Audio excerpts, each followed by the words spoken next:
Plague Knight is a stupid easy game.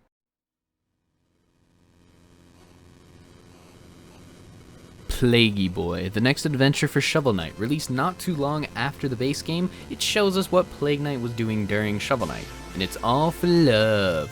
Love for his assistant, and that's pretty much it. No nuances, it's just plain. He sees himself as scrawny and weak, so he steals the essences of all the knights just to make a potion to consume for more power. But he realizes he doesn't need it because Mona already loves him and he learns to dance. The end. Happy, but the main thing here I want to talk about is the gameplay, because it's just piss easy Shovel Knight.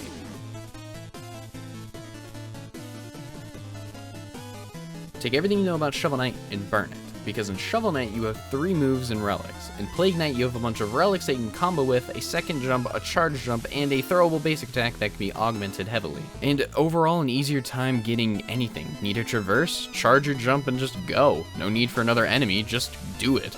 It's quite jarring before even getting into the relics and armor, which essentially just buff the non-requirement of needing enemies to jump. So, kabamba! Your main mode of attack now is a bomb. You throw it, it bounces, it explodes. Neat. But you can augment it to be attuned to your playstyle: orbiting bombs, bouncy bombs, arcing bombs, and boomerang bombs. Then you can customize the length of the fuse, which, if you don't choose normal or instant, you're weird. Lastly, you can change the type of powder it uses, which causes a different explosion, such as leaving a wall of fire, just a regular explosion, a cluster of explosions, or you can combine it all into one bigger explosion. To balance them, each powder has a max amount of bombs, like cluster only having 1, while regular you can have 3. Now you might think new enemies and areas, right? Huh, no. It's the same stages, same bosses, and same nothing else. I do not have a third. The only differences are the side stages to obtain the relics of the stage, give it to Chester so that Shovel Knight can buy it, and then you get your own in exchange. Other than that, the stage gives you coins that you give to Mona to get more bomb material to buy, and it is extremely easy to obtain them. Coins allow you to unlock more items for your bomb as you progress through the game. Same thing with Burst, and Burst allows you to go up into the air with a second jump without needing another enemy. And you can also augment your burst as well, and if you choose anything other than glide, you're also weird again, because burst just allows you to glide through the air after you use your explosion jump. And honest to God, it just makes this game stupid easy. It's just a very easy Shovel Knight. The only new things are the way that you play, the extra relic areas, and the final boss last phase. But overall, it's just stupid easy. You can completely skip enemies and areas that would be trouble for Shovel Knight. The relics make it even easier. Take damage? Here's a tonic that you can leech life off of enemies. Want a 4th jump? Here's an uppercut you can spam if you fuck up. Want an invincibility running potion? Here, you can go run into everything, have fun. And here's a little tonic that increases your max health if you're not already at max through just the game's mechanics itself. Here you go, instead of having 4, you now have 8. You don't even have to consciously preserve your use of them either, you just wait for your mana to replenish. You can just go down to the little bit of mana that you have and wait for it to replenish back up, or to the amount that you need to use it again, because even if you use all of it, you're locked out of your item for a little bit. Doesn't matter, you can just wait, and you'll be fine. And that's all without even talking about the armor, which is the exact same from Shovel Knight with one exception.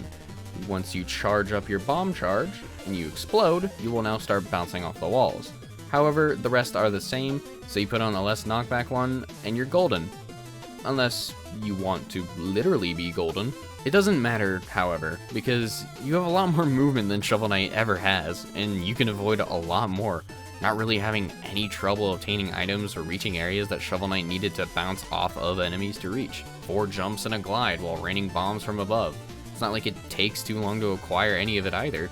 You have 3 jumps from the start of the game, then float you get right after the first level to just become an AC 130.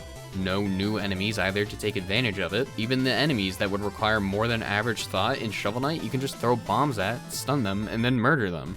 What also doesn't help is that the only things they changed was a couple of side areas that actually take into account of the new movement that Plague Knight employs, and the final boss. Which, with the final boss, it's just a manifestation of Plague and Mona's thoughts, which you have to bomb the core's defenses, bringing it down, then to actually damage it. You can get through it pretty easily if you actually attack the hitbox of the thing, unlike me. That's it. That's all of it, besides the story, which happens right alongside Shovel Knight as well, except I question a few parts of it, but all in all, it's just a quite simpler version of Shovel Knight.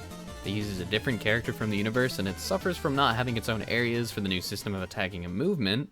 However, that's my most objective view of it, because I mainly still had fun.